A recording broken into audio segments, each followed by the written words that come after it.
In this video, we revisit a past video in which I declared 5 players from the 2015 draft busts. It was a highly controversial video, especially to call these players busts just 2 years into their career. But almost a year later, we look back at these players' careers so far and see if this video is correct and answer the question, can you really predict stars or busts in their second season in the NBA? But let's take a quick recap of the top of this draft. At the top of the draft, there was a clear number 1 pick in Karl Anthony Towns, a defensive-minded stud at his 1 year at Kentucky, averaging 10 points and 6 rebounds and over 2 blocks per game, but made the college game look incredibly easy. Then there was Jahlil Okafor, the highly touted big man out of Duke, coming off a national championship, averaging 17 points and 8 rebounds, and had plenty of offensive talent to bring to a team. Then there was considered the best guard in the draft, D'Angelo Russell, a standout freshman star at Ohio State, averaging 19 points, 5 rebounds, and 5 assists. So with 2 top big men and a top freshman guard waiting to be drafted, how did the Lakers decide to use their number 2 pick in this draft to build their franchise? Back to the Elijah Wan, Bowie, Jordan draft. In years past, and maybe even today, it makes sense to build around a big, but you don't want to take a big because it's a big and then pass on the number 3 pick, which turned out to be Michael Jordan.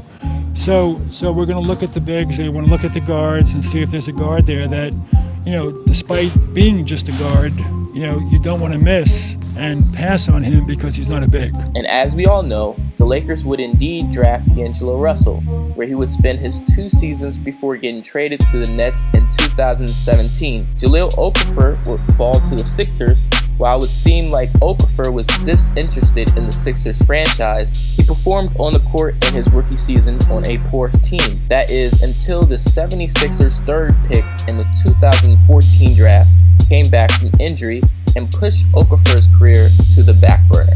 While the 4th pick was booed, but those boos quickly turned into cheers when this pick turned into the Knicks' franchise centerpiece, Kristaps Porzingis. Then you have the 5th pick and the rest of the draft. Now with the first 5 picks recap, let's go back in time and see who the 5 busts in the 2015 draft really are. With the 5th pick, the Orlando Magic selected Mario Hezonja. The shooting guard out of Croatia was considered one of the best shooting prospects in the 2015 draft, as he would spend 3 seasons in the EuroLeague as a team, averaging 5 points, 2 rebounds, 1 assist while shooting 45% from the field and 37% from 3 in 15 minutes played in his European career. While considered a good shooter, Hezonja also had a lot of weaknesses coming into the draft, including not being overly athletic, playmaking ability, defense, and doing the little things outside of shooting. Let's excuse Hezonja's rookie season. Hezonja's sophomore season was a huge opportunity for him as the Orlando Magic organization made many additions and subtractions to their backcourt, including the trading of shooting guard Victor Oladipo. While still a backup at the shooting guard position, a knee injury in his sophomore year enabled him to play basketball or work on his development during the offseason, and this would reflect in his numbers, as in his second season, Hezonja would have worse numbers than in his rookie season, averaging only 5 points and 2 rebounds in 14 minutes of play. Today in 2017, Hezonja has yet to start a single game for the Magic, playing only 9 minutes per game, averaging 3 points and 1 rebound, as Hezonja is seen as maybe the 10th man in the Orlando Magic rotation today, as more consistent players, Aaron Aflalo and Jonathan Simmons, take heavy minutes at the shooting guard position on a young building team in Orlando. The Orlando Magic has declined Hezonja's team option, and he is most likely to be a free agent in 2018, and will have to use garbage time to carve out his role in the NBA again. This pick was rather risky for the Magic, as Hezonja had all the signs of a player you pass on in the draft, as Hezonja had a small sample size of ability to become an elite player or even a decent starter in the NBA. The Magic GMs are kicking themselves for not taking the opportunity to pick better shooters from college basketball in this draft. All right, we'll give you a choice.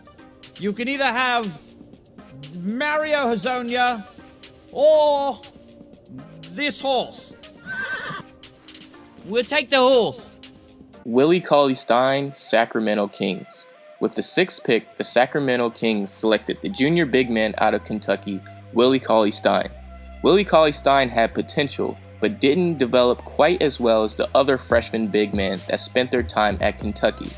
Stein's freshman year was the only time he was the best big man on the team, as he saw many other talented big men on Kentucky, Julius Randle, Karl Anthony Towns, and Nerlens Noel, thrive ahead of him on the depth chart and in the stat sheet. He showed high defensive IQ but low offensive game in college, averaging only 8 points and 6 rebounds in his total 3-year career in college, yet still drafted 6th overall by the Kings, which placed Stein into the same situation he was in Kentucky, stuck 2nd in the depth chart against another talented big man, DeMarcus Cousins, another center who was already in the prime of his career. Despite that, Stein still put up decent numbers in his rookie season, with 7 points and 5 rebounds on 56% shooting from the field, and 8 points and 4 rebounds in his sophomore year in the NBA, shooting 53% from the field. While these are decent numbers for backup centers in the NBA, there's no way the Kings could maximize Stein's potential with a ball-dominant big man, DeMarcus Cousins, still also on the team. He would get that chance right after the All-Star break in 2016, as the not-so-surprising trade of the Kings' former franchise disgruntled star Boogie Cousins was traded for Buddy Hield and Tyreke Evans and other pieces. This trade ended their troubled 7-year relationship and now had Stein becoming the anchor of the team. This was Stein's chance to show the world that he could be the franchise piece the Kings needed to bring its franchise to the right direction.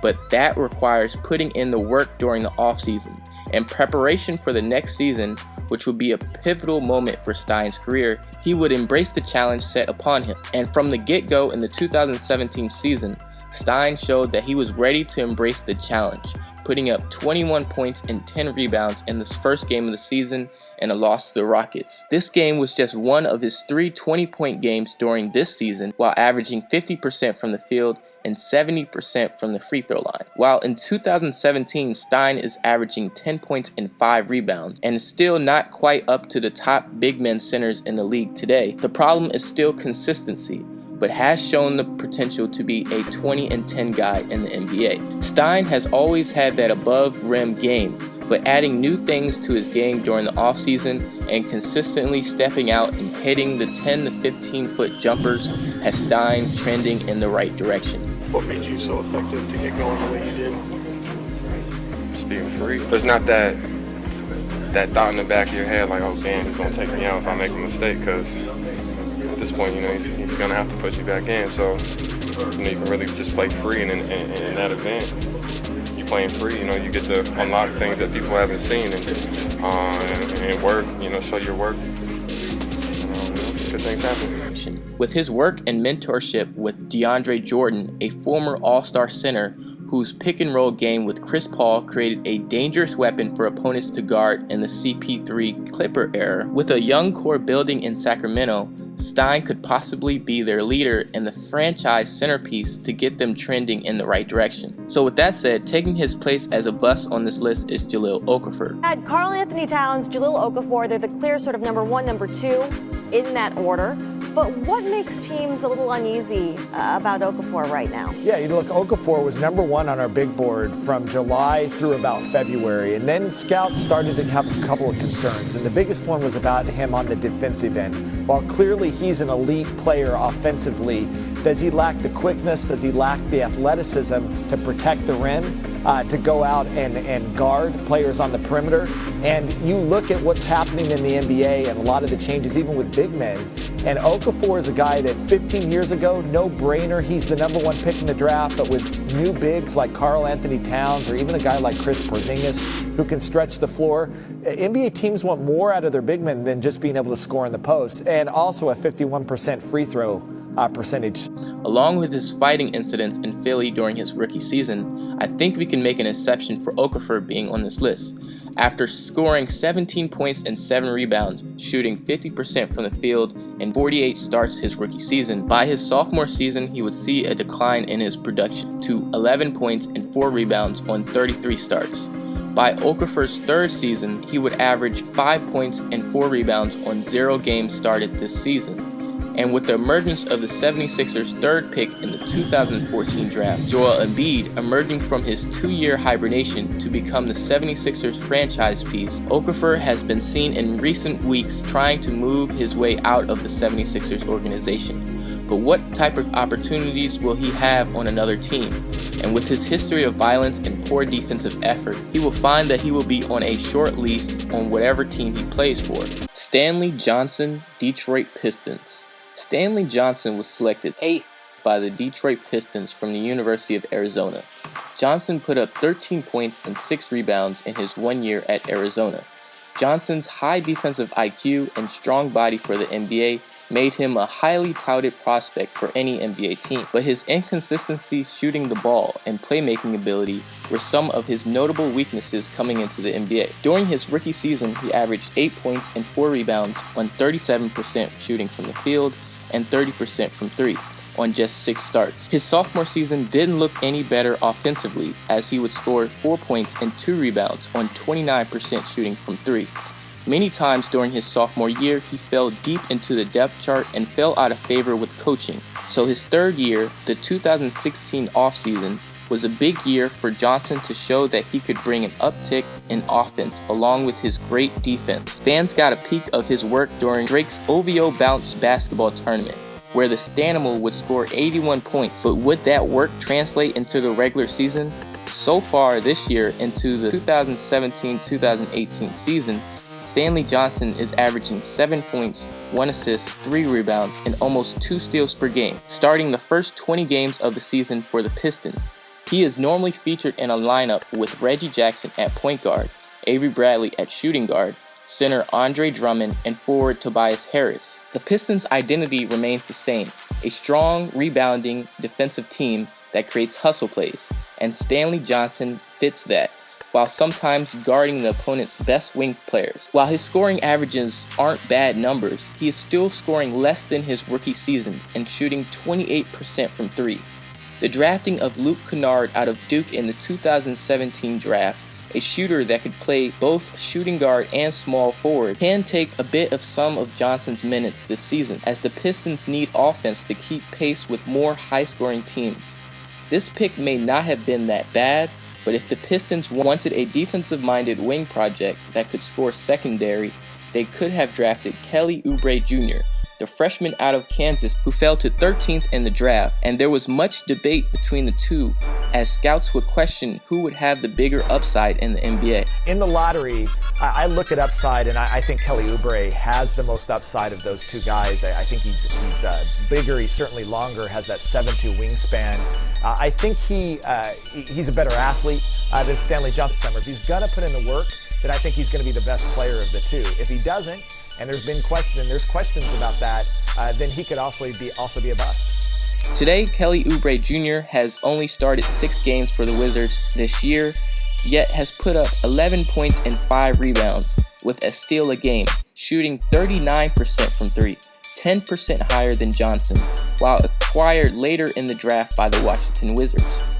Oubre may still have the better long-term potential in the NBA than Johnson, picked 7th, and we all know lots of teams are kicking themselves for not selecting Devin Booker, who fell to 13th in the draft. While he might not have been that defensive-minded player the Pistons normally fit into their environment, they could have really used his scoring.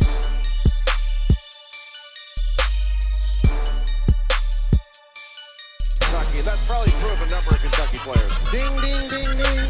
You guessed it. With the 14th pick in the NBA draft, the Oklahoma City Thunder picked Cameron Payne out of Murray State. There were lots of questions that Cameron Payne needed to address coming into the NBA. First, did Cameron Payne score so much because he went to a small school with questionable competition, or could he be a surprise underrated draft pick by the Thunder, or at least a quality backup to Russell Westbrook? In his rookie season, Payne would play 57 games, scoring 5 points, 2 assists, and 1 rebound on 32% shooting from the field. In his sophomore year, Payne would play in only 20 games before getting injured, forcing him to sit part of the season. While still recovering, Payne would get the news he would be a part of a package to the Chicago Bulls. After recovering from his injury, Payne would still look relatively average with the Bulls, as still a backup point guard, scoring 5 points and 1 assist while shooting 33% from the field and a horrible 25% from the free throw line. Payne would get some more time in the Bulls' G League in 2017, and with the Chicago Bulls struggling and in rebuilding mode, Payne should have plenty of opportunities, but unfortunately, Payne has yet to play this season, but recent reports says that the Bulls have still picked up Payne's option for next season. But with the emergence of the other two guards the Chicago Bulls acquired in a draft day trades, Chris Dunn and Zach LaVine, Cameron Payne may still have limited minutes and opportunities to show that he can fill that backup point guard role. And with one more year on his rookie contract, we will find out soon enough if any team is willing to take a risk on him before his career is over. The thing to remember is that Payne was picked over players like Kelly Oubre Jr., Terry Rozier, and Larry Nance Jr. The Thunder could have really used this pick somewhere else. With the 12th pick, the Utah Jazz selected Trey Lyles. As once said, Trey Lyles was a victim of coming into the NBA too early, as he still needed to develop his game more before entering the NBA, as he was expected to be a hybrid forward or a stretch four in the NBA, but was never seen as much of a three-point shooter in college, as he only shot 13% from three in his 1 year in Kentucky. While Trey Lyles has become a much better NBA three-point shooter at 34% so far in his career, he still struggled to find his rotation within the Jazz offense, averaging only 6 points and 3 rebounds in his first 2 seasons in the NBA. With the Jazz desperate to find a missing piece after the loss of Gordon Hayward during the offseason of 2017, they included Lyles in a draft day trade to move up in the 2017 draft to the 13th pick to grab the Louisville shooting guard Donovan Mitchell, while the Jazz also received the 24th pick, who became the power forward from Syracuse, Tyler Lydon. While Trey Lyles may be able to be a good rotation player for the Nuggets, he hasn't proven that he can be a consistent enough scorer to ever be considered a real threat on a team long term. But what do you think, NBA fans? Are these the real 5 busts of the 2015 draft? Leave it in the comment section below. But until then, it's been your boy, Johnny Walker LA, and I'm out. Bow.